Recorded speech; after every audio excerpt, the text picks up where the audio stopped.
I'm very grateful to be able to stand to speak to this committee report. And I'm also very thankful to my colleague, the Honourable Darren West, for giving his side of the story, and also my respect to him and his family for that story.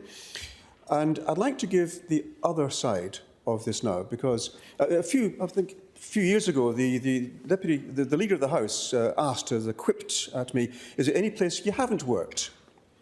And actually, one of the places I have worked is organ transplant. Now, I listened very, very closely to what you were saying, and I heard that the concept here that this is not the Australian way. We don't think like that. Therefore, we'll keep on going with the opt-in approach. And then the comments to reflect on that, saying, I wish it was the other way around, that we had an easier, less regulation, more of an ability to actually have access to organs at the right time and place, because the need is great. And I heartily echo those concepts. And I'd like very much to make a call that we as a Parliament do consider changing or making it available that the opt-out situation should prevail. But there's a price to be paid. Now, many years ago, when I was working in the renal unit in one of the hospitals in the UK, and I was shopping with my family, my first family actually, in a large shopping centre in Newcastle, and my pager went off. I had to report immediately to the hospital. So I said goodbye to my wife, my 3 children, my youngest child, 11, my son, actually the one who died just 2 years ago, Kayvon. And so I raced off to the hospital to find that we were going to take the organs from a brain-dead patient. Now, the brain-dead patient, I went to see this young man in the intensive care unit, as was my duty. 11 years old boy, hit by a car. And he was definitely brain-dead. There was no doubt about that. His heart was beating, his organs were functioning, just there was a bit of brain hanging out of his right ear. And you look at this and you think, my God, he's the same age, same size, same sex as my youngest. And in fact, he looked a lot like him. Maybe it's just my fevered imagination, but he looked like my 11-year-old son. And I just said goodbye to him in the shopping centre. And this can happen to any one of us when we say goodbye to our loved ones and we get a call from the police, there's been an accident.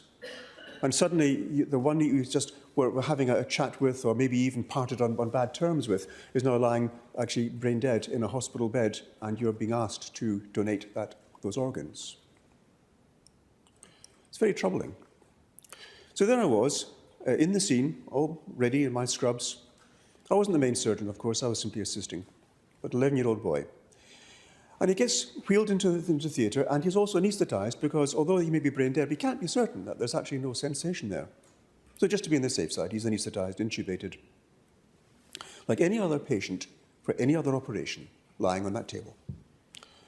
And the first incisions are made, and then bit by bit, this living, breathing, but dead human has one organ after the other taken out.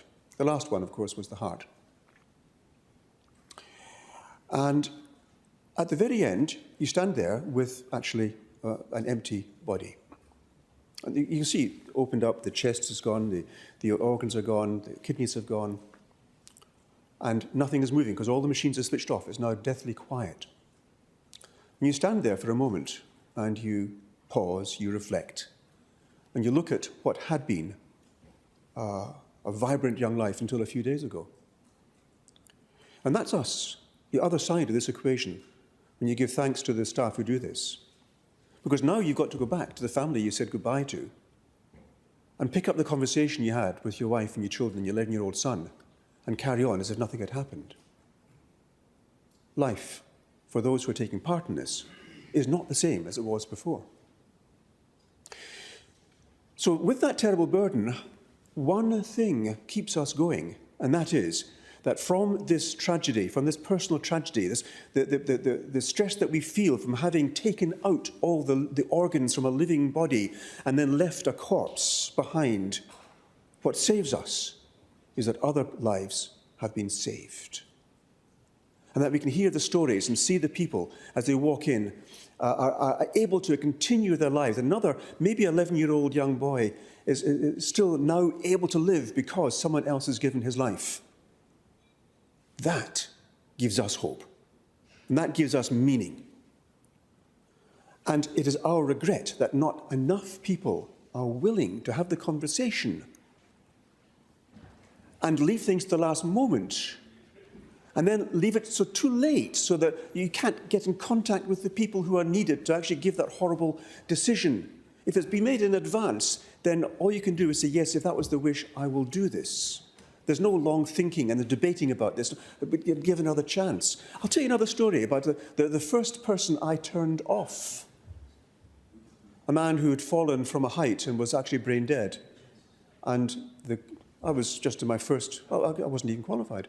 And the consultant says, be a good bloke, Brian, and just give him a test and switch the machine off.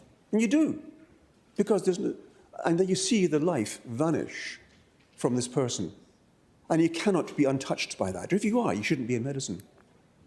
So this is actually the life and death, the experiences that we have. There's a purpose behind it, which is to save lives. And if one life has gone, we can save others, 1, 2, maybe 5, from that one person. And it is a blessing that we can do this. And it is thanks to the advances made in medicine that this is more and more successful. And so I would ask that we here consider making that regulation or changing that law that would allow us to have more access to organs because we have the opt-out situation and not the opt-in situation. So the terrible discussions are maybe less terrible, so that the organ availability is more, so that more people can smile and look with thanks at the family of those who've donated. And that we can share that blessing, that if a life has to be lost, at least I can still hear the sound of my loved one's heart beating in someone else's chest. And that is a beauty that all must respect and grant.